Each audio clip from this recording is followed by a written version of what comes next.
I'm alone no. It will clean and go. But I'm a nurse. It will not Samu Amuko, a grass school. I'm a nurse at school. A grass school here. Then Ebra said, I went to Kebra. Get longer noise. You tried the lot you get the knock on your second friend no long. While you were professional nurse.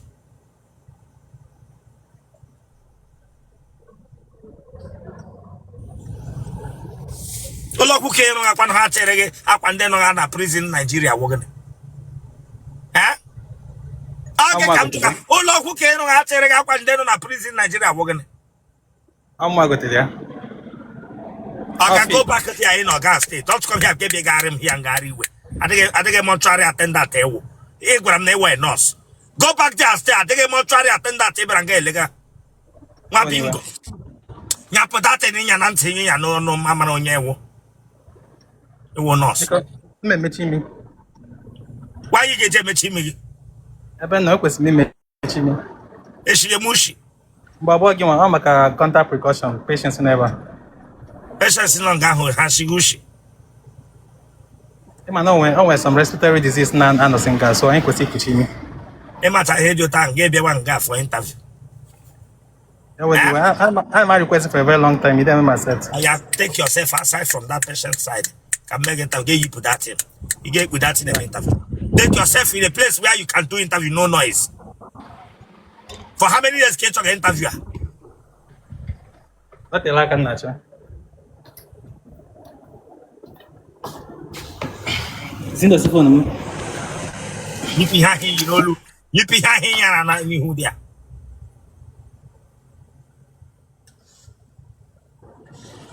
They show Koga. It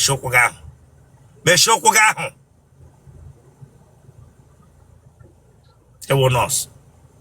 Cat, a yiga pagi yonya prison lot on. When he goes in here on us, not some grass school, not so grass school. Is she got champron? Namake wow. Not so grass school, is she got champron pro. Namama we kicking you and no log when.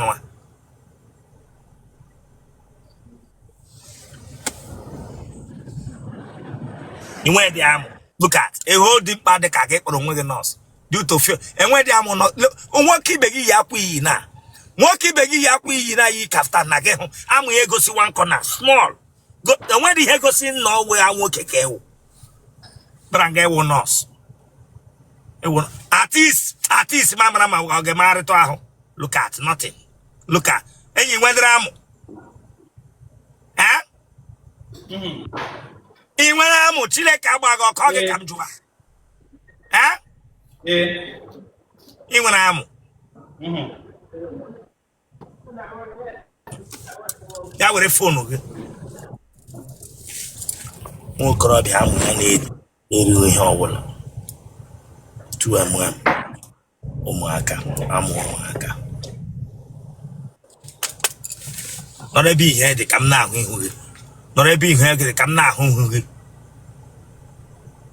See who you in day hundem again pot or no cat on a buy. Not a big head, come now. I belong a bed taco she bears. It's actually a maybe to hello, but this on him. And I'm Barbados. Eh? And I'm Barbados. Who show me case in a bed? And I'm Barbados. I'm Barbados. I like how Barbados. All Caribbean country on all country in the Caribbean island. About Hokeno. I don't know us. I heard the packet. Of my. Can you give me the shot? I heard it. Eben na allowing to sit near between me all the time. What if one hand when you go for me? Hey, yes, I heard it. Of my. Let him any weapon arm. I went mama sir. You want arm.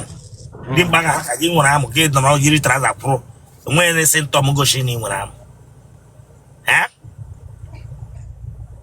Okay, come to that chile cabako. I'm going to go pull legos on more. Mba. ihe kwesịrị na-eyi bụ ihe ga na-adị tight. Amụ go kulego ụzọ nwa ihe m jụrụ gị. Akwa kwesịrị na-eyi bụ akwa kwesịrị na-adị tight ka ọ dị professional. Amụ go kulego ụzọ nwa Chineke agbaga ọkụ this boy. Mba.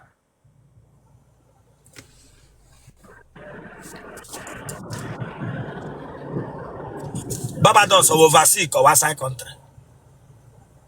Overseas. Damn them you. So get overseas. Barbados overseas or outside country? Chineke agbaga ọkụ. Oh, overseas cover. Overseas. Up one of the in the ranking happened number 16. Okay. Ijo mole. Ofo. Onye ka tụwara ime a o ji mụra gị nwa onye Igbo ka onye ọcha. Onye ọcha. Nwa gịnị ka ọ mụrụ gị? Okay. Gịnị obi? Mba. Ị gbalara mbụ? Mba. Family unu n'ụdị ole na family unu? Someone. Tọ gị nwa? Only begotten son. Iwe onye ebe kwanụ?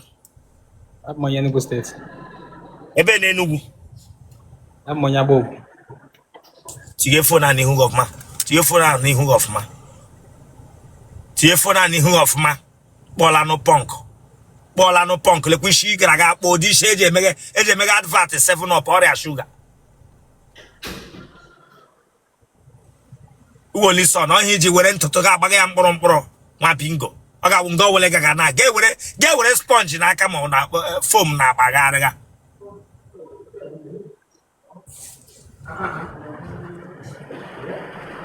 Nne gị na nna gị ọ dị ndụ? Ee. Akpa amụghị na amụghịle nke ka? Amụ. Ị dị aṅụ goof? Mba. Ị dị aṅụ sịga? Mba. Ị gbala ncha mbụ? Mba. Ị dị ata akwụla? Mba. Ị lakịrị ịṅụ ara? Ee. Ị ga-ịṅụ ara ị na-eji aka abụọ ka otu aka? Ana m eji aka abụọ ejide ya.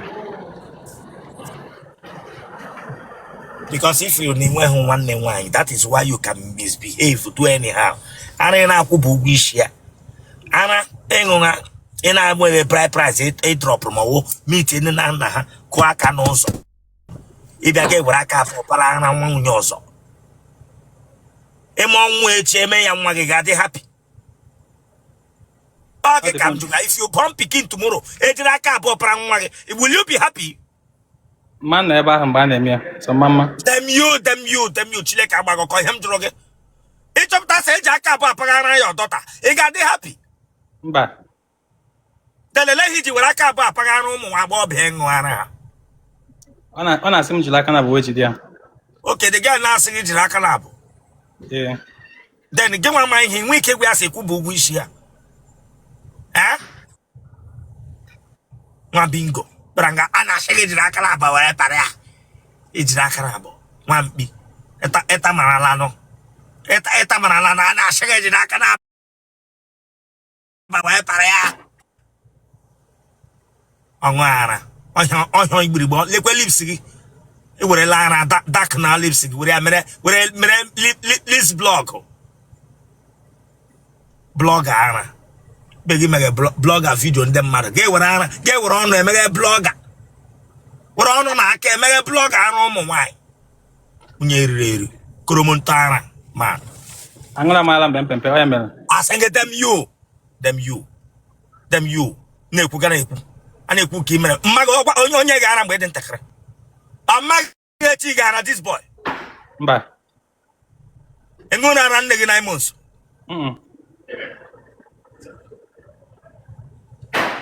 Wele lock na. Maka na m sọ ụmụaka ndị eji aka m zụọ. Okorobịa eji aka m zụọ oke ara. Nna gị na nne gị ha dị ndụ? Ee. Ị ji akpa aja amụ gị akpụ? Ee.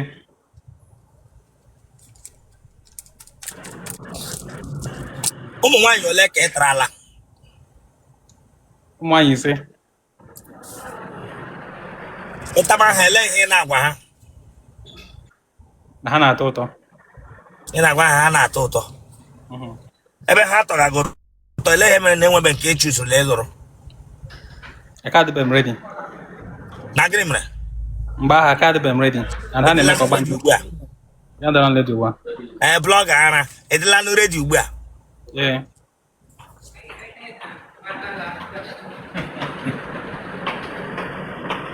Ele ụdị nwaanyị ị chọga? Anọ m ikwu. Ele ụdị nwaanyị ị chọrọ? Achọ nwaanyị bụrụ ibu nwere nnukwu ala. Enyi ahụ ọ dịkwa gị? Ọ ya menja achịta gị bishọp. Ahụ ọ dịkwa gị? Ee. Eche m isi iwu n'ison. Ama like ịgbara agba. Eche m isi iwu n'ison this boy. Ị chọrọ ịnwụ before your time. Ọ ihe na-eri. Ihe ị na-eri? Nwaanyị buru ibu nwere ogbe ara. Ee. Ọkwa masị ashịma adịghị. Ịdị ashịmatik. Mba. Onweghị ya ka m. Ị ga-enye ele ụdị mkpu ị na-eti? Ewo. Genotype gị? Ee. Blood group gị? O positive. Kpọọ phone number gị? +1246. I'm not joking here. Call your phone number, direct phone number. And if you are in one your limit here, ijim gwegu, ye kpọọ nwaanyị kpọọ gị gị na akpawa gị bịa na-eji nwaanyị ahụ agbaba. I will not be happy with you. If you are not ready with any woman, don't call your number. Get out of this place. +1. Blogger ana akwenere ihe m gwara gị na. Anọ m ikwu. Oya, ana blogger. Ngwa kpọọ nọmba gị. +1. Age gị. Adam 34. 34. Oya gwa n'iru. +1 246 833 0130. Awakwala nwe were ego enye nwaanyị ọwụrụ imitri here. Nsogbu. Nwaanyị ọwụla dị serious with you. Nwanne ịkpọ your people ha ga-amata bịa. Ọ dịrị serious ya nwa gị nye location your place ya ga-amata be. Don't give any woman imitri here shishi. Si na ịbịara ihe help ya. Ọ ịbịara ịkwadoro ya business. Ọ ịbịara ime nwaanyị ọwụla chọrọ ịlụ di. Mana na ọ bịara ịlụ di ya ka mụ. Ị nụrụ ihe m gwara gị na? Thank you. Good evening, sir. Were phone and when you hug, were phone and when you hug. Okay, sir. You need to talk about the watch. Well, sir. Get it to a gotcha, chile cabagoko. Whatever I done. Kebishna no in him. It's in Port Harcourt. She patako, get young abaga one day court. But I got one you are not concentrated, but I got a church. Get out of this place one day.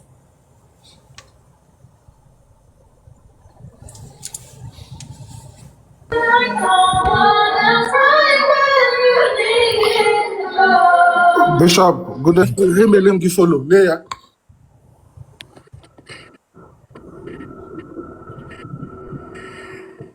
Kebishna watch him. I'm from Lagos.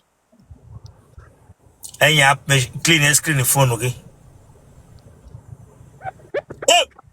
You were ever I'm okay, clean get phone. All mistake. I'm And then he will have ever I'm okay, clean get screen the phone. Bishop, you will win now. You will all declare now, very clear.